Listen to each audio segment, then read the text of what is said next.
అందరికీ నమస్కారం. ముందుగా మన భారతదేశ స్వతంత్ర దినోత్సవ 79వ శుభాకాంక్షలు తెలియజేస్తూ ఈ రోజు మా భీమవరం కాంగ్రెస్ పార్టీ ఆఫీస్ నందు ముఖ్య అతిథిగా ఇచ్చేసిన శ్రీ మాజీ మంత్రివర్యులు, మాజీ పార్లమెంట్ సభ్యులు, మాజీ తిరుమల తిరుపతి దేవస్థానం చైర్మన్ శ్రీ కనుమూరి బాపిరాజు గారు జెండా ఆవిష్కరణ చేశారు. అలాగే ఆయనతో పాటు జిల్లా అధ్యక్షులు హరికుమార్ రాజు గారు, జిల్లా ప్రధాన కార్యదర్శి భారతి గారు అందరూ వచ్చి భీమవరం మన జిల్లా కేంద్రంలో చేశారు.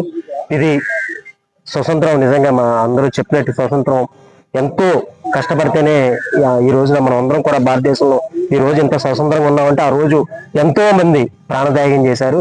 అలాగే గాంధీ గారు సత్యాగ్రహం, అలాగే నెహ్రూ గారు ఒక్కరోజు కాదు 2 రోజులు కాదు సుమారు 15 సంవత్సరాల పైన ఆయన జైలు జీవితం అనుభవించారు.